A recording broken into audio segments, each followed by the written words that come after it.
Being able to relate to other people in a well-functioning and healthy way, finding love, meet new people, and form friendships with like-minded, as well as maintaining a good relationship with relatives and family, is certainly something that all of us strive for. Humans are social beings, a herd species, who wants to love and be loved in return. If we get to connect with others in a balanced and harmonic way, we are at our best. Also, finding a partner, a life partner, someone to share life and its ups and downs with, is probably at the top of the list for many. We need an opposite pole, a man and woman, masculine and feminine, just like yin-yang, night and day, sun and moon. Without this, no life exists. Most of the time, we probably also want to surround ourselves with individuals who love and accept us for who we are. But on the other hand, it's usually quite the opposite you hear when people around you talk about others, right? How many times have you not heard either a colleague or a friend complain about, say, their partner? How they don't help out at home, or how bad they are when it comes to giving compliments or showing affection, or how they don't understand the other person at all? If it's not your partner you complain about, it's whoever around you who is bad at communicating, annoying, family members who create drama at every family party, or the children who act spoiled. Over the past 2.5 years, a lot of people, and probably even you who are listening to this, have experienced how both friends and family have turned from being understanding and supportive of your choices, suddenly act in a very different way just because you may have opinions or life philosophies that differ from the crowd, and choose to make personal choices for yourself that others might choose to do differently, and these people do not want to listen or take in whatever your argument or reason is, they just shut their ears and argue against you and your beliefs. You know what I'm talking about, right? You want people in your closest circle to respect your opinions, to be understanding and responsive, generous and accepting, interested and supportive. But what does it look like if we twist and turn the cake a bit? How are you yourself towards your fellow human beings? Do you treat others the way you want to be treated? Back to relationships. Mainly couple relationships. Never has there been as much focus as now on how to leave a destructive relationship, or whether the person you're dating is a narcissistic psychopath or a gaslighting egocentric slob. Divorces are at the peak of their careers, and relationships and families can look pretty much anyhow nowadays. You can identify as anything you want, and you're not supposed to take BS from anyone.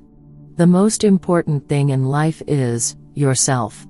But if things turn out bad for you, then well, it's everyone else's fault. This already began in primary school. Drama and arguments are starting to find its way in classrooms even at a very young age. The intrusion of mobile phones in children's lives and the fact that they have access to each other 24/7 makes it even worse, because children do not know how to handle being available and digitally connected to the outside world every breathing second of the day. Behaviors and attitudes change, although some persist. Boys are boys and he's only doing that because he's in love with you, or, girls can't play too many at the same time because then there will be a fight. The teacher's right violation reports late at night and the principal calls call after call to resolve conflicts and set up recess schedules for who gets to play with whom. The focus is on conflicts in relationships, not on what a good relationship should look like. This focus generates that in adulthood, we continue to focus on exactly just that. We put focus on where it shouldn't be. We know what we shouldn't do, yet that's exactly where we end up. We shouldn't sit too much with our mobile phones, we shouldn't eat too much sugar, we shouldn't be with someone who is bad for us, we shouldn't hang out with people who talk about us behind our backs. We shouldn't smoke, we shouldn't drink, we shouldn't do drugs, we shouldn't misbehave. Yet, that is where we find ourselves. We are on everything from social media to sugar and pills, get hooked on way too much food regardless of whether it's processed or not, drink a little too much, and vape like there's no tomorrow. We pursue the wrong partner, sinking deeper into self-destructiveness while feeling incredibly sorry for ourselves. And everything is everyone else's fault. You do not take any responsibility whatsoever of what happens to you. And that's when they pop up. The rescuers, the angels sent from above. The campaigns, the ads, the feel-good clips, the find-yourself books, the transformation courses, the lifestyle coaches and the health experts. Detox recipes or mindfulness quotes, anti-depression and sick leave, rehab and detox. Or the truth tellers with torch and banner in hand who say they will guide you on the right path to freedom and truth. All this because of the wrong focus in relationships. Because all we want is to be accepted and loved, right? Belong to the herd. Fit it.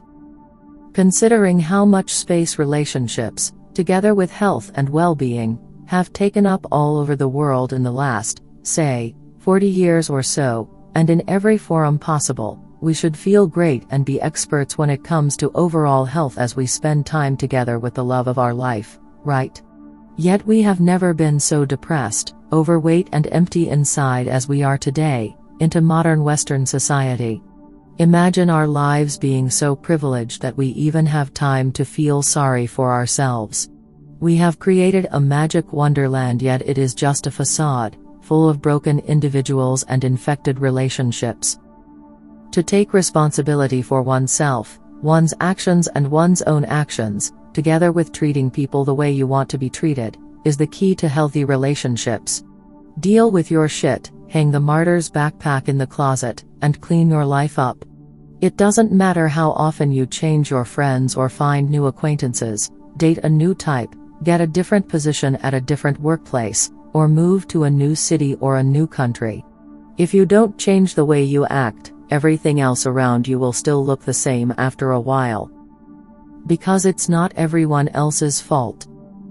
Behavior is a deeply ingrained thing that rubs in us, precisely because there is no one out there who has the answers to all your problems. We often measure our lives based on external factors, and always blame both positive events and negative events to what's happening around us. The only relationship we need to work on, and the conflicts we need to deal with, is the relationship with yourself and the conflicts within you. Although it sounds cliché, all the answers you seek are within you.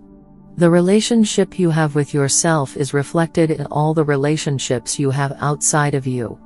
The only relationship you can change and improve is the one with yourself, because only you have 100% responsibility for yourself. There is no one to blame here, or anyone you need to prove how good you are to.